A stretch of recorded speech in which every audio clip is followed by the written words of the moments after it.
Wait, are we live? Are we live? Are we live? Are we? I think we're live. Are we live? Oh, wait, how would I know? You're like, no, seriously, how do I know? I think we're live, so go ahead, get started. Okay. Oh my God, you guys, I see it on the computer. Okay, wait, hold on. Somebody share this. Janice is so mad. You know, Janice, sometimes we just have to do things at the last minute, like I tell you guys. It's just the way it goes. Do you look mad? You look really pretty. Thanks. So I feel like that's nice. So let's play it again. Sorry, y'all. All right. So, hey, I just wanted to give an announcement out there. I don't know who's watching. I can't see anything. So go ahead and just put a comment if you are watching this, just so we have a little idea of what kind of people are out there on our live stream. Yeah. We're about to get into the show, but as we're getting warmed up, waiting on our guests, I feel like maybe some of them might be on that CP time. Crystal is in the audience. What up, Crystal? Yeah, bet you guys didn't know Black girls work at Departments of Parks and Recs, but they do. Oh, sorry. I know. Oops. Was I not supposed to say that? Aurelia, congratulations on your PhD. Okay. Kim's in the hizzy. You guys, Hey, everybody. Hi, guys. I'm so happy that you're here. All right, let me start off by saying that this episode of Off Color is being recorded live on Facebook, and we don't know what's going to happen due to poor preparation on my part. However, I still think it's going to be an enjoyable conversation. It'll be an authentic conversation. And you know what? We're back in the basement, like where we always began, with Off Color. So I think that's pretty exciting. We do have a pretty exciting show. I said exciting 7 times because I get very nervous when I do live. That's why we like to pre-record it. So Janice can edit and so on and so forth. There's no post this time. There's no post. We're just going to put it up, or we're not going to put it up if some of our guests get to cry, and they don't want to get their reputations messed up. We do have a lot of guests. So let me tell you guys about some of the guests that we are going to be bringing out tonight. I'm not even going to say that, actually. Forget it. I'm not telling you anything. Okay? First, I want you themselves. Yeah. First, though, what you're going to do is you're going to share this live or start a watch party or whatever, especially if you live in Denver, Colorado. Our podcast goes out to the whole world, but this episode will have some sort of specific local things, but there's no reason you can't follow along, especially if you've been listening to the podcast in any capacity. All right, so that is, I also want to give a little bit of a content warning. This program will be discussing race, identity, white people. So if we say white people, just calm down, okay? So anyway, that's what's going to be happening. And I do have a really incredible lineup. So I think we're just going to go ahead and start. Give the people a little brief on why we are here today. Oh, yeah, I will. Okay, so let me see what happened was. We set up a recording on Friday. Was it Friday or Thursday? I think it was last Thursday. Yeah. And we had the incredible, esteemed Dr. April Alexander with us. We had Jean-Claude Futrell, JC, Panama Sowito, a.k.a. The guy that is he here? Sorry. JC's here. He's waiting. He's waiting to come in. Okay. He's in the waiting room. Okay. So yes, so then everyone's here. Okay, cool. So we have our 3. So we had this. We wanted to do the podcast again because we let's keep it real. The audio got all messed up and we couldn't use it. And it was like a life lesson learned for us because we no longer are able to record at House of Pod because of the coronavirus. So we've been recording in my closet or whatever. So I just wanted to let you guys know that. That's the business. That's the business end of this. And it was messed up. So I had these awesome guests. Dr. April Alexander, who was, woo! Okay. I also had Some guy, I think his name is Vince. Let me see, what's his name? Vince. Yeah, and he disappeared again too. He's still having technical Come on, Vince. Okay, the truth is, you guys, look, I'm gonna spill the tea. Vince messed up our podcast, and he's not here, so I'm just gonna keep saying that. So so Vince, and then JC Futrell Panama Soweto, that's his stage name. He was also with us, and we had, I think it was an incredible conversation, and it was like 2 hours, and it was really, I think it was healing. There was a lot of great stuff that happened in the conversation, and you'll never see it, guys. And you know what? Some conversations are not meant for you, but this conversation is meant for you. So, ladies and gentlemen, I present the great Dr. April Alexander. Let her in. Oh. Yay! All right. Welcome, April. Welcome. On the recording, you announced me as Queen of Denver, so I need that title back. You see what I'm saying? You can't recreate it. There were so many gems in that conversation. We talked about emojis. We talked about Queen of Denver. It got deep. But Dr. April, do you mind if I call you Dr. April instead of Dr. Alexander? It's just because we have a somewhat of a personal relationship, but I also like to honor people's titles. You know what I'm saying? That is perfectly fine. All right, Doctor. Now, I would like to say that we have big news to announce, but I'm going to wait until we bring on our other guest to announce your big news, because I think it's pretty exciting. Now, the next person I would like to bring on into the room, if he's here, is Jean-Claude Futrell. Hey! Yo! What up? JC, it's hard to see you. It's dark in there. Listen. Is it dark where I am? No. I don't want to, JC. I don't want this to turn into this colorism situation, but. Man! Dark. Wait, he might match his emoji though. Man! You're getting back to the emoji conversation. Let me move to the part of the room where it's a lot brighter. We're live. Y'all racist. Okay. So that's happening. So we wanted to catch up on this conversation. We did have Vince, but I think, what happened to Vince? Does anyone know? I don't know. Nobody knows. All right, Vince. Nobody has an idea at all. All right. Anyway, Vince is a very thoughtful and interesting person, and I really enjoy his perspectives, and I am sad to not see him here because he's so old he doesn't know how to work his technology. So let's move it right along. All right. So since we don't have Vince, I'm going to bring in a ringer. Just kidding. This person is a very special friend of mine and many people's, including my son, and he is also the brother of our beloved Dr. Gregory Diggs, rest in peace, and his name is Brian Diggs. What? Welcome back to Off Color, Brian. Come on now. Hello. All right, it's good to see you. It's good to see you, Brian. Again. Today, I know. Well, I didn't really see you today. Today, Brian spent a significant amount of time watching my child over Facebook Messenger because Mommy was having a rough day. Now, which is every day. We were working. That's true. That's right. We were getting this incredible setup here. All right, so here we go. Now, is there anyone else in the waiting room is the question. There are a couple of people. Vince is in the waiting room again. Should we let him in? I don't know. Let the brother in. Let the brother in. Let him in. Let the brother in. All right, we're going to let him in. All right, you're allowed to come in.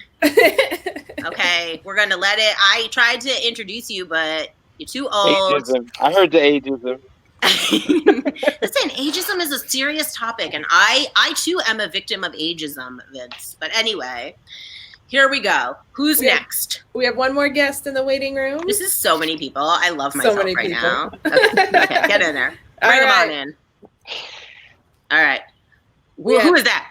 Kim Brewer. Kim Brewer! Oh, I didn't get to it. I messed up her intro. Sorry. Uh-oh. Ladies and gentlemen, I present to you the one, the only, the queen. Girl, no. You cannot. Is this how it's sounding? Nope. We're going to boot you out just like we did Vince. All right. Can we hear her? I don't know. All right. Looks like she's driving. Are you driving? Oh Jesus. man. You shouldn't Facebook Live and drive. Oh man. Oh man. Hey, well, black women have to do it all. No, that However, so if somebody comes, if they can help me, if I'm stranded, y'all will know why. Because I am parked on the side of the highway.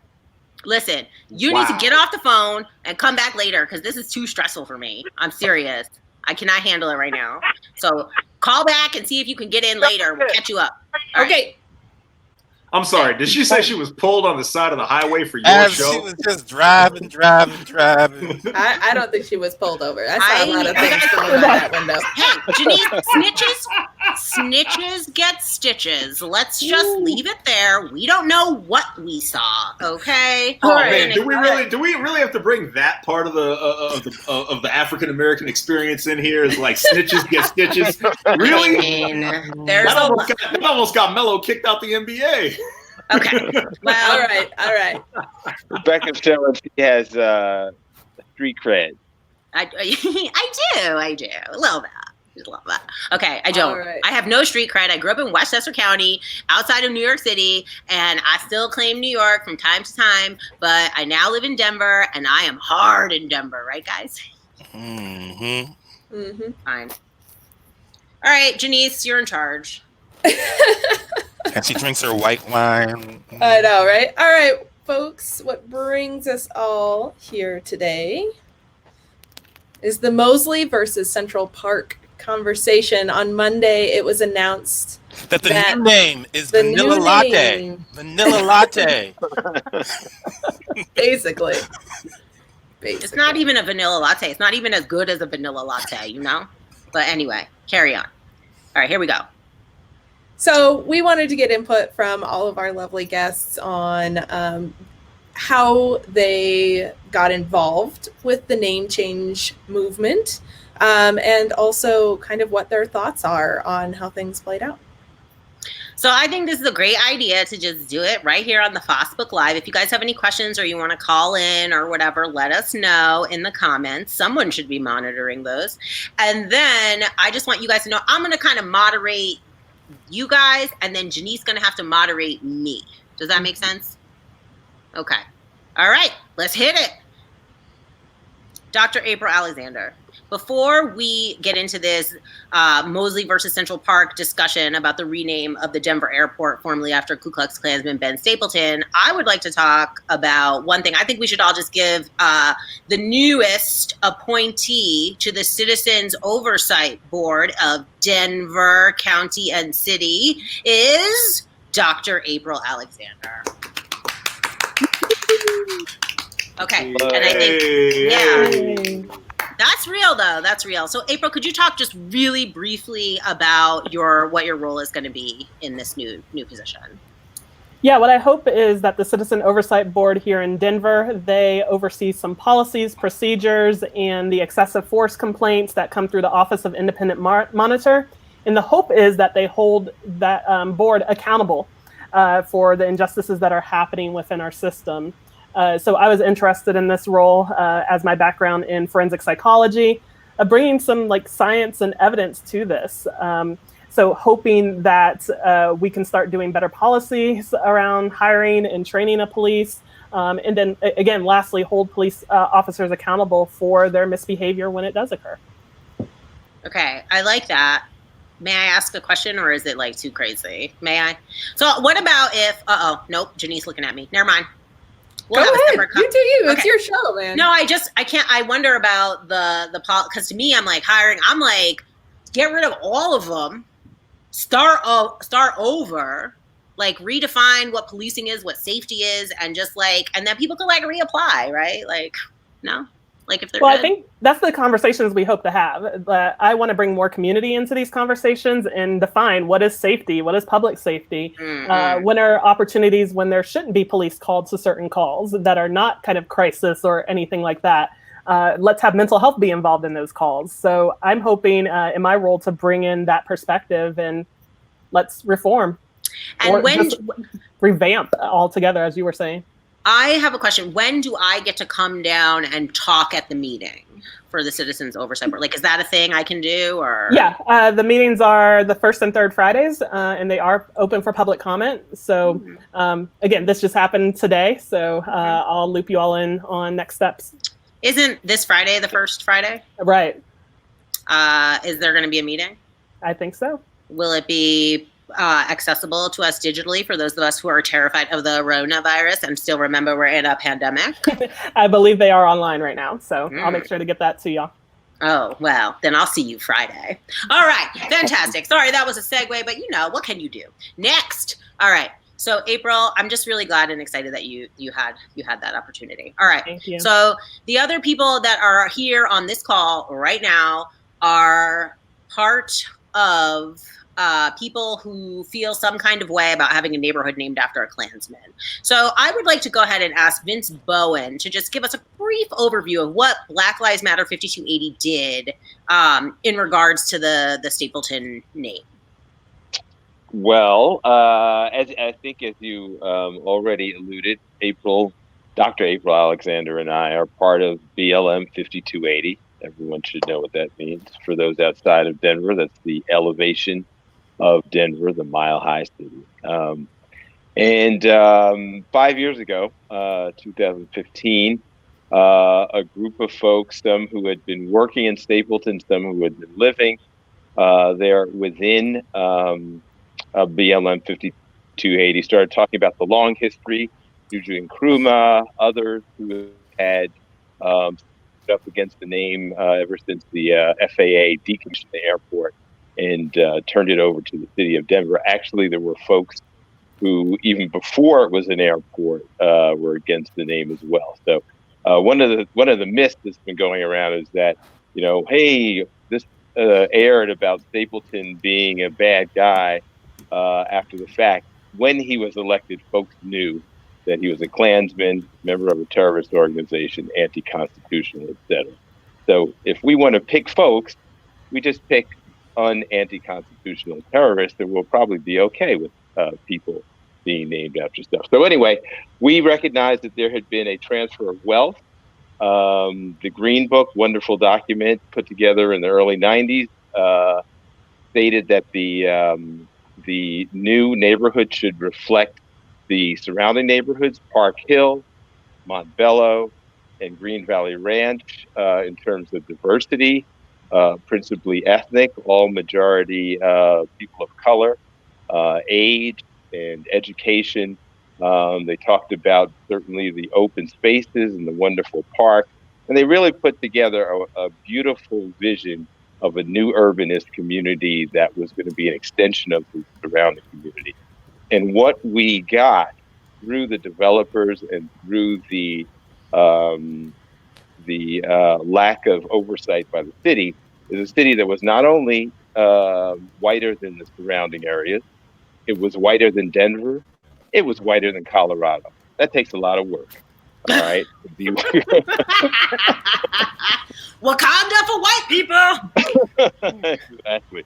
So here we were getting ready to continue that legacy with the name of a person who represented that very thought of segregationist housing, which is endemic in the American political system.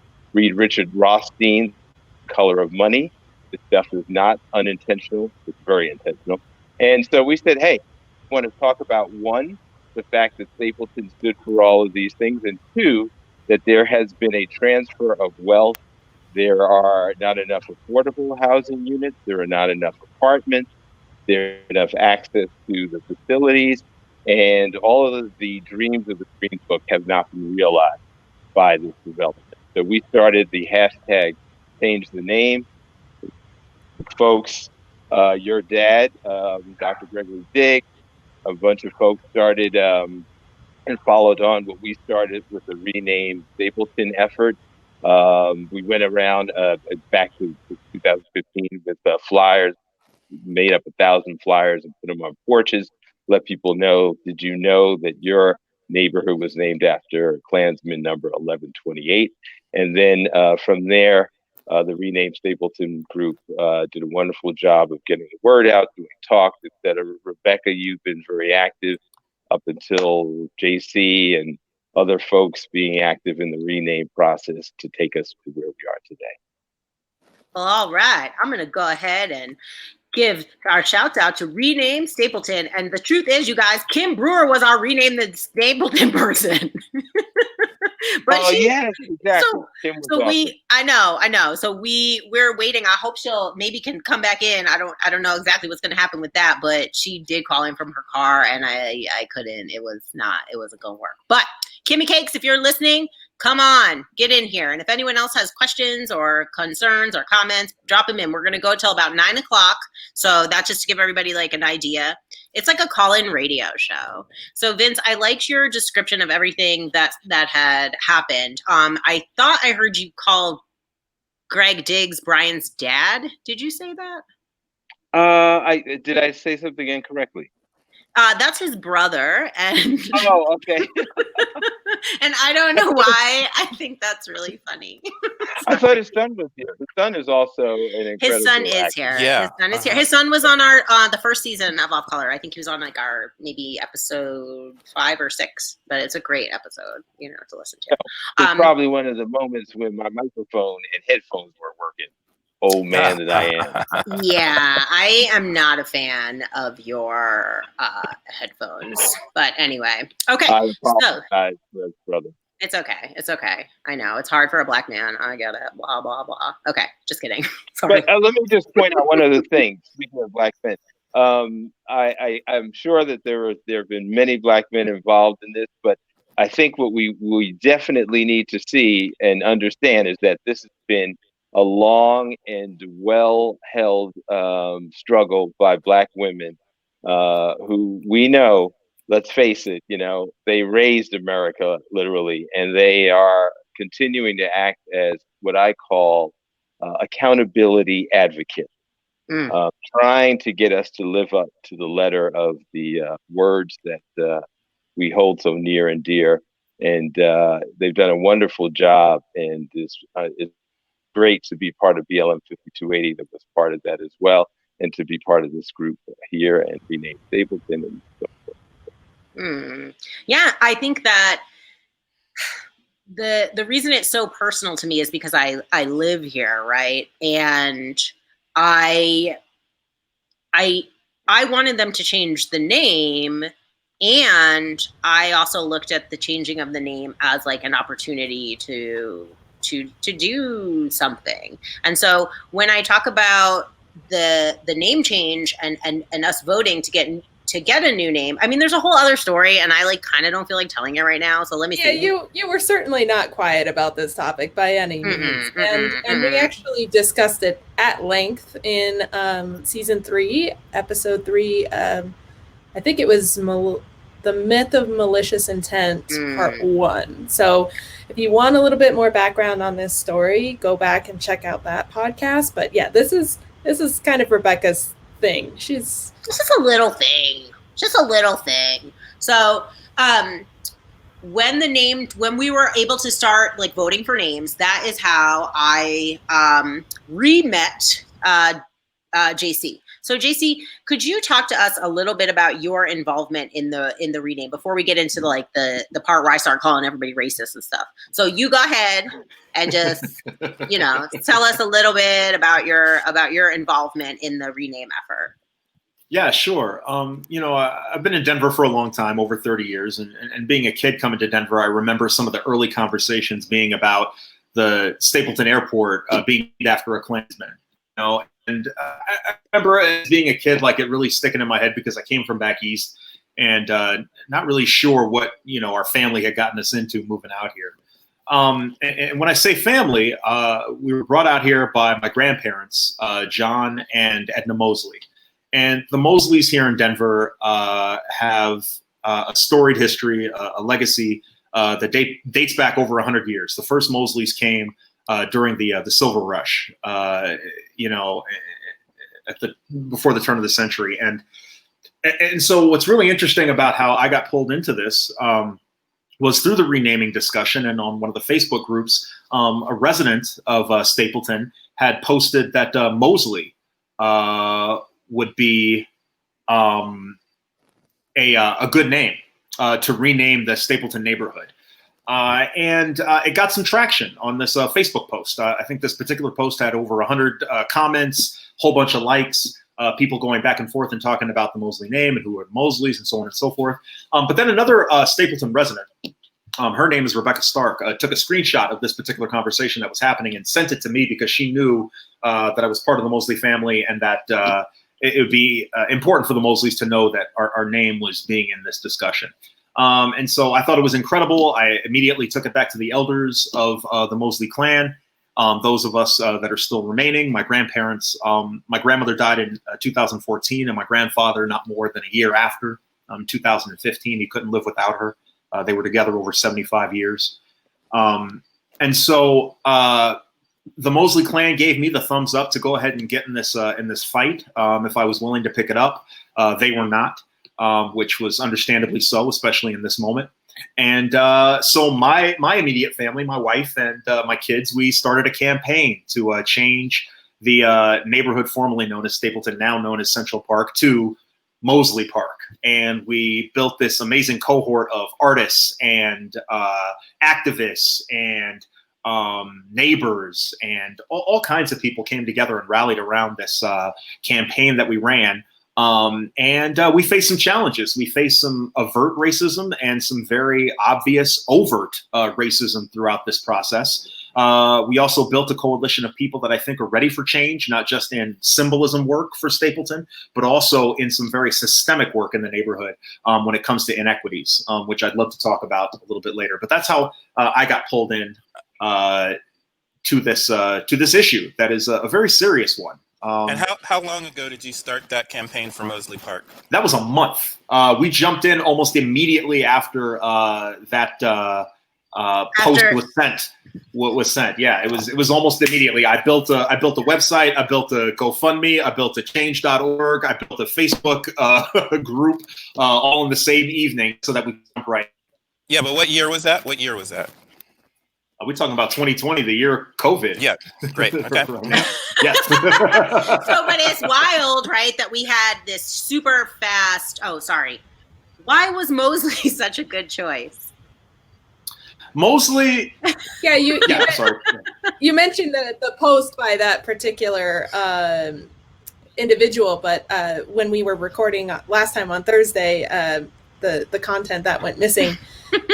You outlined all the wonderful things that made Mosley such an incredible choice, and I just want you to share those with the audience. Yeah, all the secret sauce. Yeah, so what I found really interesting in the renaming posts were that people, residents, neighbors in Stapleton were really looking for a few things to hit their benchmarks for what a name would look like for renaming their neighborhood. They wanted to touch on aviation and the history of the airport itself.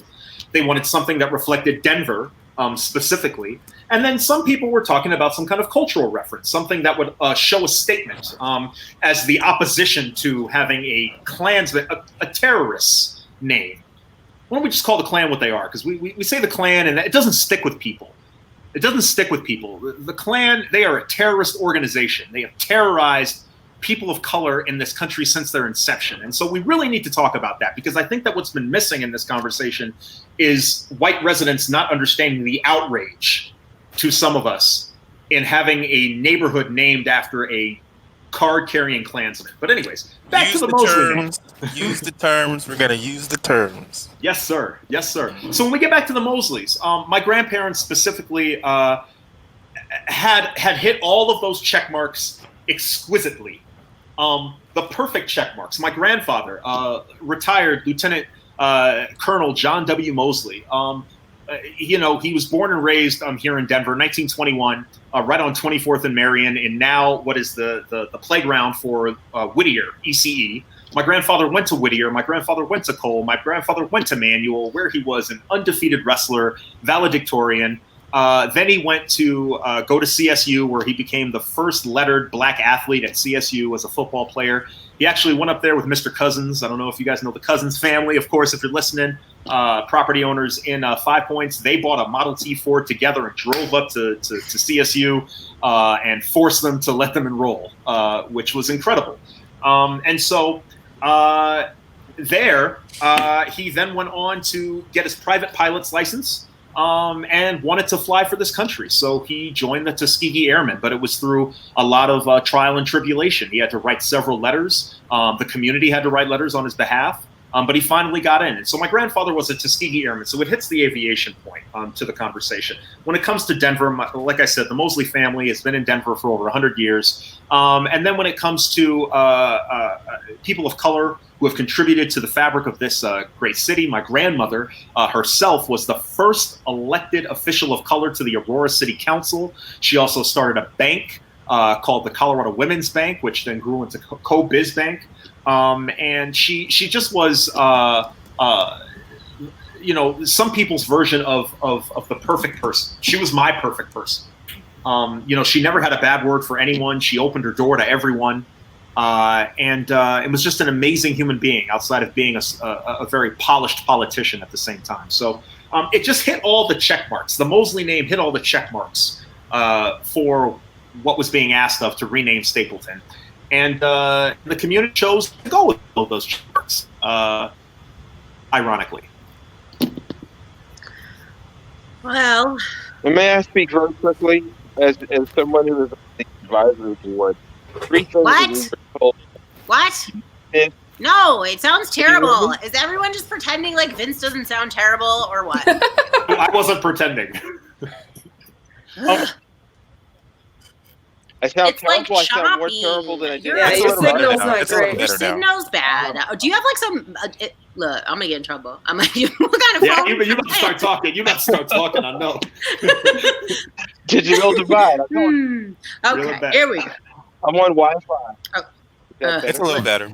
I mean, I'm so sorry. so we're. I'm going to try a headset switch, but very quickly.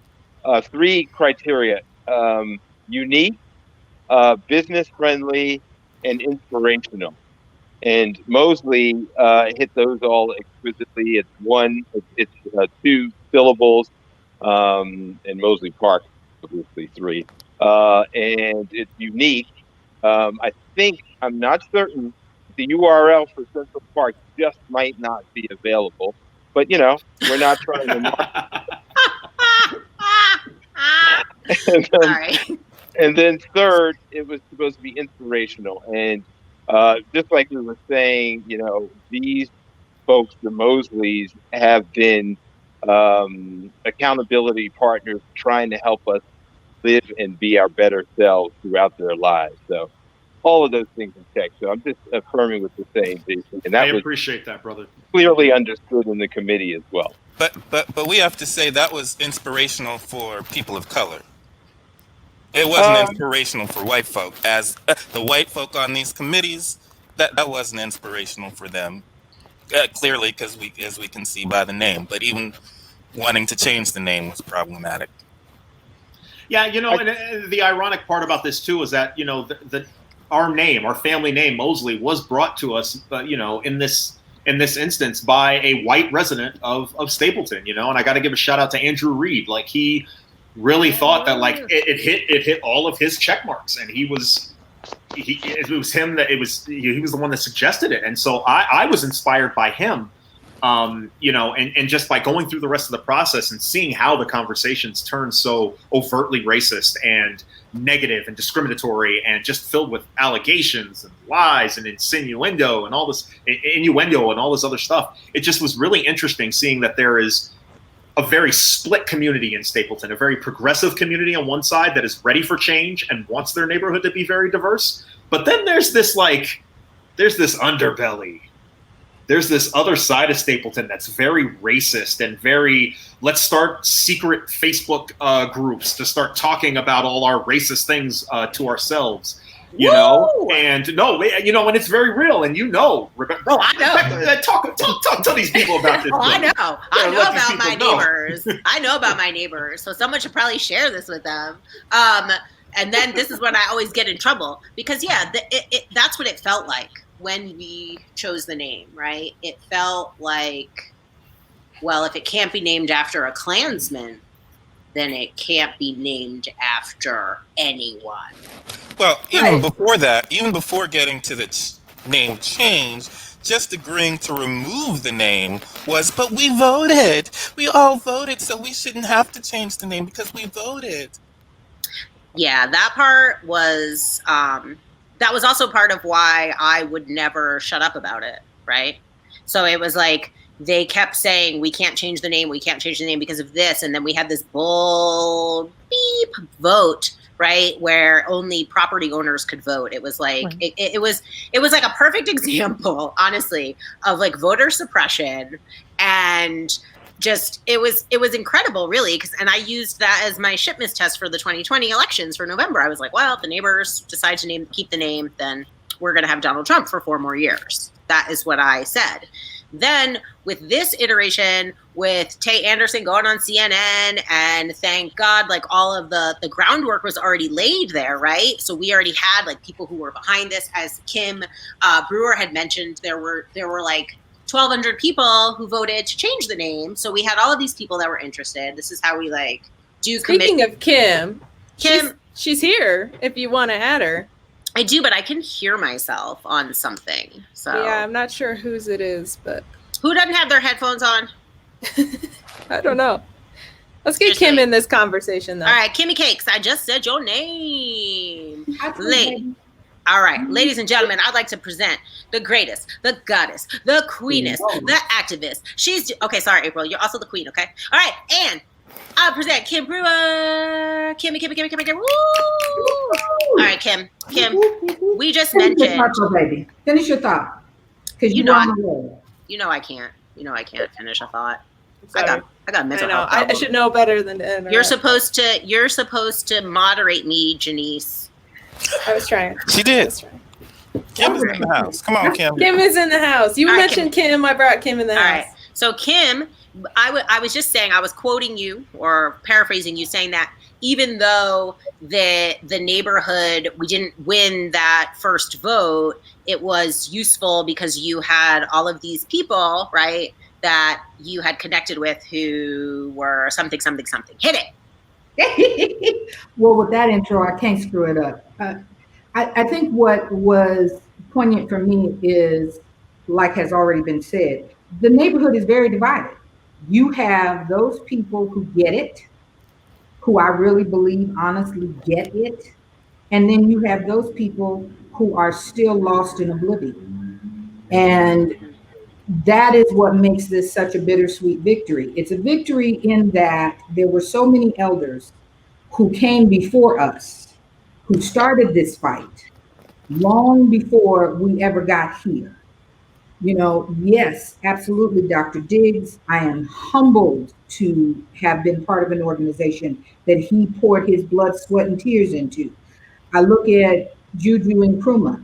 I look at Mary Watson. I look at countless numbers of folks who, like the Mosleys, have been here doing this work for generations. And so for them, I celebrate. For them, I bow humbly at their feet and say thank you. And then on the other hand, I say now, there's the rest of the work to be done. Because obviously, if you had the opportunity to get this right, and you chose to go middle of the road, that tells me that there is a significant amount of work still to be done. And I'm gonna be honest, I think quite candidly, part of the aversion to accepting the Mosley name was the possibility that we might now have a Black family that had a monopoly on a trademark that could have generated revenue. That was not the goal. I do not believe for a second that that was the goal. But the very possibility that that was a goal, or the very possibility that that was even likely, I think, personally speaking, is what drove people to the middle of the road, to the vanilla, to the neutral, to the let's not name it after anybody. Yeah. That the fact that, you know, I was with Brother Jeff earlier today and we were clowning, but the truth of the matter is, if it can't be my name, if it can't be the person I want to honor, then we're not going to honor anybody. We just not. But even if they did that, why is middle of the road an English word and not a Mexican word or a Native American word? Why is it an English word? And I If you didn't think want to do somebody's name. you make a very good point, because they had Native American options as well. The advisory committee of the SUN, the neighborhood organization that managed the process, they had Native American representation on the advisory committee. They had the benefit of names that had been generated in this process before ground was ever broken on this development. Our brothers and sisters had reached out broadly to the entire community and brought in a whole list of names. There were over 200 names that had true, authentic representation. And somehow we ended up with this. Yeah, I actually know someone. I didn't realize that they were within the voting area of the Central Park renaming voting area, but she's actually half Black, and I talked to her after the vote, after the decision was announced, and she said that she was just trying to go as neutral as possible. And that struck me as a little odd for so many reasons. Don't say it's because she's half Black. Don't say it. No, I don't. If anything, it was surprising because she's half Black, but it was, I guess, to hear her say that, and she also mentioned that, like, oh yeah, if it was Mosley, that would have been great too. But I just felt like it was almost a responsibility to go as neutral as possible. Alert, alert. Danger. Exactly. And after our conversation that we had on Thursday, which I wish so badly all of you could have heard, it blew my mind to hear her say that. So why is neutral not okay? And I know the answer to this. You all know the answer to this. But I think the audience needs a little bit of an explanation as to, like, well, what's so bad about neutral? Nothing's bad about neutral, but why is neutral English? In a state called Colorado that was once Native American, why is English neutral? That's the problem. Because it's not. Because it's white supremacy. Like, you said what I was thinking. Well, if you don't mind, Also known as. And I would say, yeah, neutral is a problem. Yeah, it is a problem. I wouldn't mind fielding that one, but Go for it, JC. No, please. You go, JC. Well, I mean, like my whole thing about this was going to be the issue from the beginning, which is that instead of being held accountable for multiple decisions, including those that have supported white supremacy and racism within the neighborhood formerly known as Stapleton, that the neighborhood would try to get out of some responsibility here by staying neutral. And this is where neutral is problematic. In a state where we have now recognized, finally, racism as a global pandemic, there is only one way to fight it. And that is by being an active participant in its dissemination, in its destruction. So if you are not actively fighting against racism, then you are in effect supporting it if you come from a place of privilege.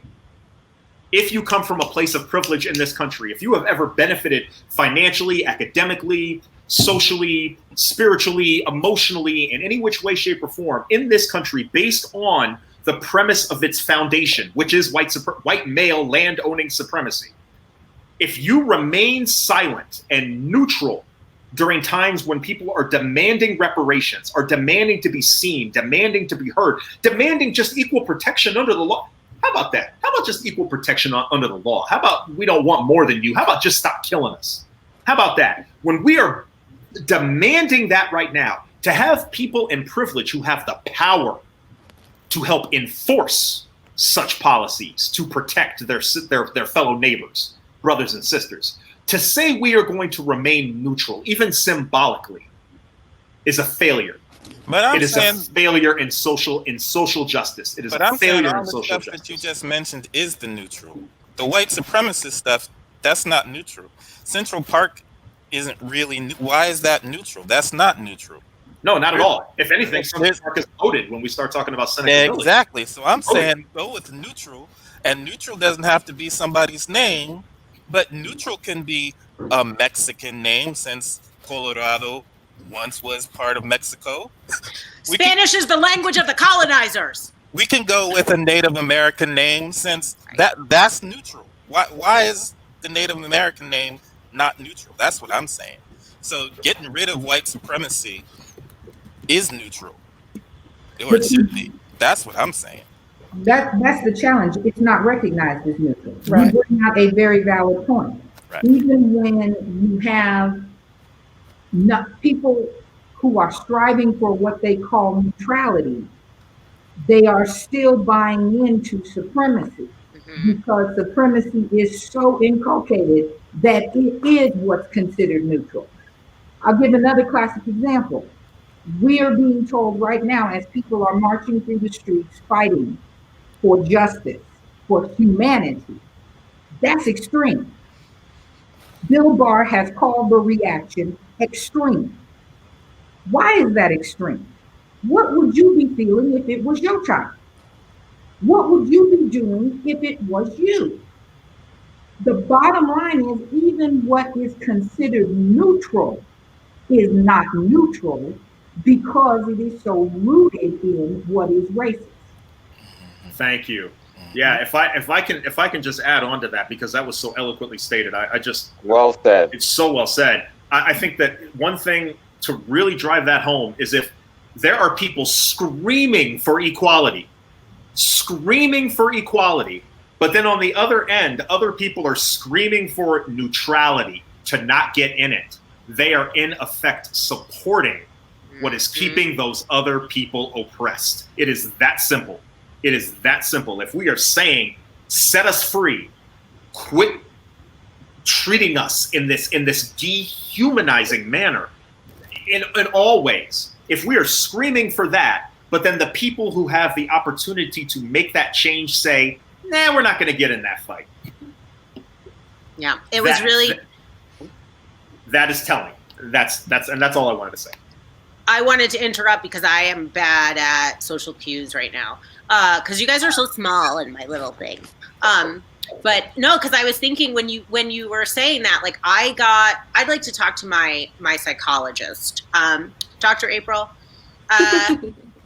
I was very hurt by what happened, actually. And I have kind of a reputation in the neighborhood as being a rabble rouser. I blew up all the Facebook groups with my, you're all racist posts and stuff like that. But like, I don't think people were really understanding that I was hurt by it. And I feel like I do have this mentality of, you're either with me or against me, right? But in this case, to me, I feel like there is no middle ground. Like, you are either, yeah. Which parts were you hurt by? Because it has to be multiple. It can't just be one thing. Thank you, Brian. But it was along the lines of, the first time the vote hurt me the first time, even though I expected it, right? So I expected it, but I was still like, damn, Then the second time, I was also like, damn, Then the third time, we were voting on this name, and I thought, you know what? Maybe, oh my God, like, JC got me like feeling full of hope and stuff, because I was over here like, these old racist people ain't never gonna name the neighborhood after a Black person, and everyone was like, shh, Rebecca, no, I love it, I'm Team Mosley. I got, we had yard signs, all this stuff, so I got a little tiny bit of hope in the old heart. And so when I saw that it didn't win, which I knew it wouldn't, unfortunately, because I know my neighbors. They keep saying I don't know them, but I know them. I know them. And that was hurtful. And then following that, someone wrote a comment, in a group, and said, was upset because my comment was, well, you all disappointed me again, right? That was my comment. And she was like, I am so hurt by this, just because people who didn't want to name it after a person, and you're like calling us racists or whatever. Well, I'm thinking about the current context. So right now, the best-selling books are White Fragility, How to Be Anti-Racist. And people aren't applying what they're reading in these book clubs to real life. So so Central Park is the not racist choice. The anti-racist choice would have been Mosley, would have been Justina Ford, would have been, again, the Lakota names that we saw on that list. But people aren't making that connection. Again, this conversation that you all are having, which is really rich on neutrality and what does that mean, or I don't want to rock the boat. Well, by not rocking the boat, by not making a choice that would have been restorative, which would have been healing, which would have been marked with reconciliation in some ways, you chose not to do. And I think that's where the disappointment's coming through for all of us. It's just, especially right now, we're just getting hit with repeated racial stress. And this was just another marker of, man, you had the opportunity, you had all these names, you had the opportunity right there to make some. And it might seem like a small thing, but it's not a small thing, right? But that's why it's not a small thing. And so the white people that I on the Sun board, because all of a sudden I'm starting to be in these committee meetings, and I'm in Maryland right now, but I'm in the meetings. Most of the white people that I saw in these committees, they don't want to have to go into a store that is named after a black person and be reminded every time they walk into the store of the accomplishments of a black person or any person of color or a woman, or walk into a school and have to be reminded of the accomplishments of a woman or a person of color. Yeah, because that's oppressive and offensive to them. They don't want to experience that themselves. So they're going with something that's easy, that they don't have to think about when they walk in. Okay, Central Park, that sounds nice and pretty. Not if you know anything about Central Park in New York. Don't get me started. Seneca Nation? What? Isn't it Seneca Village? Who was telling me about the Seneca Village? Who was it? JC hit it. I mean, I think all of us, but yeah, but Seneca, Seneca Village, like a long story short, 1820s, I think it was 1824 when it was first established. Freed slaves just had land, 5 acres of land in the middle of Manhattan, right? And they flourished. They were landowners. They had businesses. It was fantastic up until New York decided to take that area back. And they used every tactic you could possibly think of. They called the residents their thieves, said that they were stealing food, that they were all criminals. And they forcefully took that land back to create what we now know as Central Park, which is greatly expanded from those 5 acres that Seneca Village was. But, it just goes back to, the whole idea of redlining and gentrification and everything else. Black people were forced into these really terrible places, to live in urban areas. We make those areas cool with our culture, but the prices are low for housing and things because of, taxes and stuff like that. Then the developers come in and take that land back from us, but they keep the culture. They keep all the cool stuff, but they take the property away. It's age-old tale. It just happens over and over again. And I know we're short on time, but I did want to kind of throw this quote out because we threw that quote out on this last conversation that we had on the Zoom call. And that was not long after or long before this name change happened. The 45th, resident of the White House, I won't call him president because he didn't earn it, put this out on Twitter. I am happy to inform all of the people living their suburban lifestyle dream that you will no longer be bothered or financially hurt by having low-income housing built in your neighborhood. And then Stapleton decided to stay neutral. And I'll leave you with that. And can I follow on to that? Oh, go ahead. I'm sorry. Who was that? No, Vince. I was just going to say I'm so glad you brought that up because what you're talking about, what we're having a conversation about right now, is still happening. Protests are riots. People are extreme. Suburbanites need to be protected. Policing is about public safety. No, public safety is about public safety. And we can get rid of the notion of policing if we wanted to. We can get rid of the notion of the handout. Reparations is not about a handout. It's about a paycheck. We have laws in this country that says if I work for you, you have to pay me. All I want is my paycheck. I came to your dad for it. He didn't pay me. I came to your son for it. He didn't pay me. I came to your grandson for it. He didn't pay me. I just want my check. I just want my money. I'm sorry, Brother Vince. I cut you off. I apologize. No, that's fire. That's truth. And I just say, look, the suburban talk, the theft, these are all really cogent comments. And I mean, I always say, what is the enduring role of African Americans, Black people in America?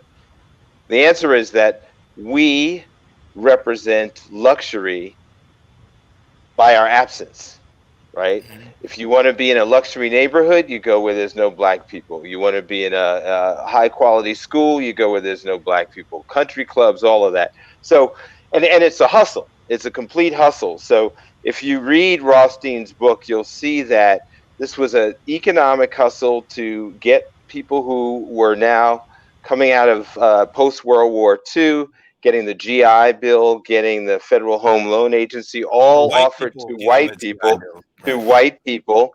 And the idea was to create wealth by creating this ideal of the suburbs. And the way that you do that is you remove Black people. So that comment, Mosley sounds hood, is foundational in American thought. It's that Black equals negative, white equals right. And the only reason they do that is because if you think that, then you as a white person will not think about the person above you who is oppressing you and actually cleaning your pockets. LBJ said it. You tell the poorest white man that he's better than a Black man, not only will he open his pockets for you, not only will he let you pick his pockets, he'll open them and let you clean them out. That's what's going on here. And it's actually going on in Stapleton. And Black Lives Matter is going to have some more comments about how economically everyone's being exploited in Stapleton on the backs of Black and brown folks. I didn't know Black people came up with the name Mosley. It's a slave name. Which means, why does it sound good? What I'm saying is, it didn't come from, slaves didn't make that name up. Oh, brother. Yeah, the person who made that comment, by the way, because it's cool. It's cool for me to like just talk now, right? Because like I ain't gotta watch my words because they already chose the name Central Park or whatever. Right. Oh, okay, all right. So there was all kinds of racist comments that were going on these Facebook groups and pages and stuff. And this one particular person put up some kind of comment that said Mosley sounds hood. Now, first of all, they misspelled Mosley in the first place, which you know what I'm saying? If I ain't got time Trailer Park. I don't have time to argue with racists. I don't have time to argue with racists on the basic stuff. You know what I mean? Yeah. Like on the basic stuff. But like if this particular person knew anything about the Mosleys, first and foremost, they would have known that my grandparents died millionaires, that they invested money and their time back into their communities, right? To build up communities, all communities in Denver. And that my grandmother, wouldn't even understand what hood means, to be honest. You know, she really cared about everybody. And so the types of racist comments that were coming out, there were other comments on these Facebook pages too. And if you're from Stapleton and you're listening to this right now, you should know what your neighbors are saying because it's real. They were saying that, if we change the neighborhood to Mosley, the property value would go down. That was a real comment. That was a real comment by grown folks from that neighborhood. Now Central Park. And so I really do think that, even before even getting to that, you know what people call the King Soopers there on Quebec. What do they call that King Soopers? Ghetto King. Wow. Yeah, they call that the Ghetto Soopers, right? Mm-hmm. Right. So I mean, the kind of comments and the kind of things that are said when we're talking about the work of neutrality or fighting against neutrality and being anti-racist, when they are using words that aren't neutral. You see where I'm going with this? Mm-hmm. That there is a fight for the language that we use, and I appreciate the brother talking about this too. There's a fight for the language that we use because it affects us every day. Every day. That's why names matter. Symbols speak. You want to know what's in a name? You really want to know what's in a name? Call me out my name, and you'll know what's in a name. Call a white person out of their name. Brother Vince, you said it. trailer park, trailer trash. Call somebody out of their name and then ask me what's in a name. So look, y'all, it's 9:00. So this was just a little taste for those of you new to Off Color of the high caliber of guests I could get at the last minute. So good job to me. But I do feel like I want to do some closing thoughts. People were asking a couple of questions in the comments. I don't know if we got to them. But this is an ongoing conversation. So I would like to add that too. This is an ongoing conversation. And one thing I will say on my part for it is if they had voted for Mosley, I would have left them alone for a little while. But since they decided they couldn't do it, and I know a lot of people were like, no, Rebecca, let's just, I'm like, no. Because I can't do it. I can't let it slide. I can't let one thing slide anymore because I feel like that is what we've been doing for hundreds of years, right? And it's like, no, I'm not going to let it slide. And if it upsets you so much that your neighbor thinks you're a racist, then stop being a racist. Stop doing racist stuff. Stop upholding white supremacy. Okay? And if you're really curious and you have questions, there's this thing called Google. I'm telling you, you can type in and get all kinds of answers. You don't have to ask your only Black friend. Right on. Closing Stacey, thoughts? you just put something in the chat. Put the Zoom out. What was that? Well, our initial conversation was, on the Zoom call with some other, technology. That the audio got messed up on, but the Zoom call itself should be all right, right? Why don't we just release the Zoom call? No. Release the Zoom call. No. Release the Zoom. Release the Zoom. There was only 40 minutes of the 2-hour conversation when I downloaded the Zoom call. Oh. Yeah. That's why we're not releasing the Zoom call. The lost file. It's okay though. Redacted? You redacted the Zoom call? Oh, it There's just stopped silence recording. I mean, it happens, These things Technology, happen. man. Technology. But what I think John is Barr. what I'm really excited about though right now is this for me, on the personal note, all of us been going through hell in the pandemic and people dying and our friends and our family and our loved ones in schools and all this stuff. It takes a lot for me to bring back Off Color. I'm really trying. So I'm hoping that this will continue to be a space for people to have these kinds of conversations, and that we can kind of press on with it, press on with the work. And if anybody does anything racist in Stapleton and I see it, you'll hear about it. Okay? Yeah. All right, let's wrap it up. Who's got their closing thoughts? Yeah, I got a closing thought. I'll jump in. We're not done with the neighborhood formerly known as Stapleton yet. So because of this and the cohort that we have created through this phenomenon, I've been put in contact with several different schools about bringing social justice art, specifically socially engaged art, to the student body. So that young people can talk about these issues, what's upsetting them through art, and be able to work through that. That's my job at Red Line Contemporary Art Center, and so I'm already starting more work in Stapleton based on this. Stop so I do want that. It's Central Park now. Just call it Central Park. So I want to shout out the neighbors and the coalition that we built. Shout out Team Mosley. Thank you so much for your support. We are not done with y'all yet. All right. I'm glad to hear that. Mm-hmm. All right, cool. Awesome. Does anybody else have anything they want to add?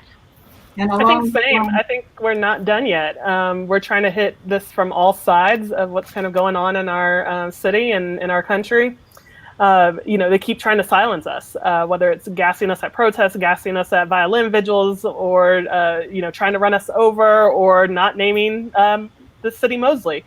They're trying to silence us, and we need to take this as another example of we're not going to put up with it. So, yeah, we're not done yet.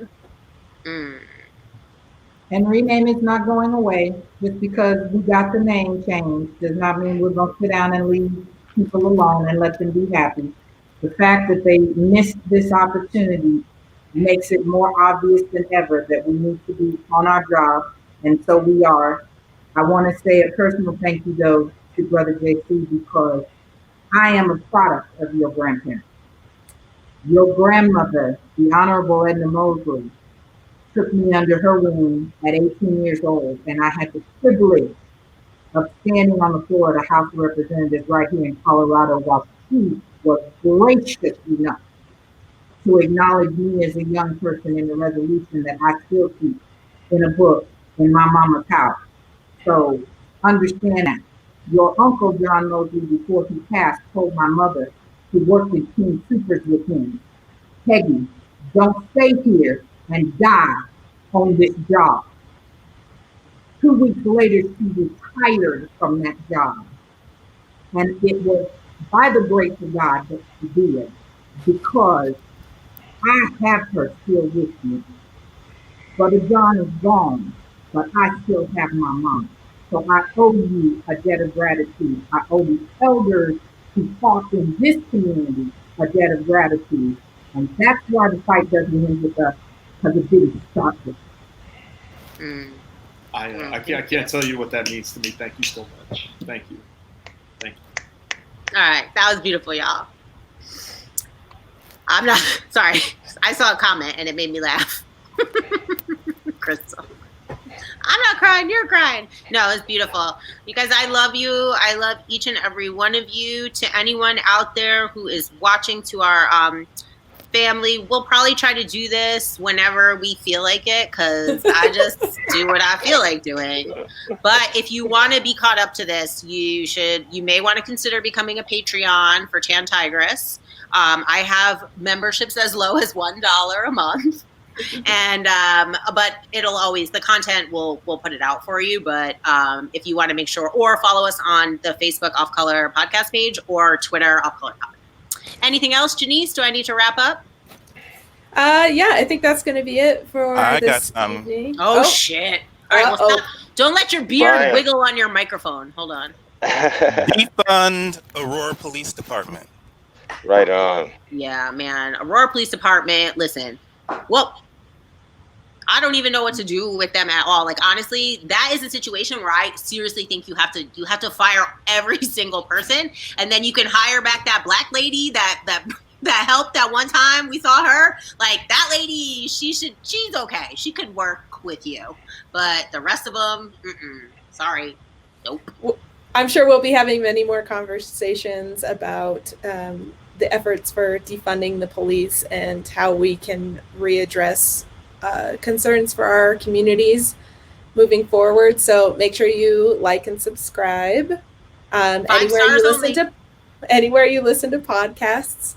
Check out all of our content.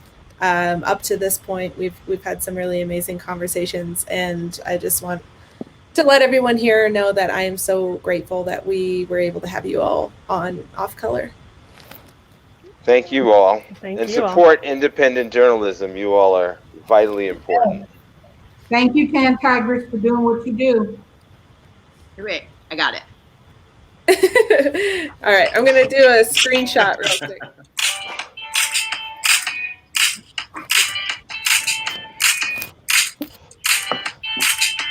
This theme song was written by James Meekum, my previous producer that I think about a lot, but I like Janice of European descent as well.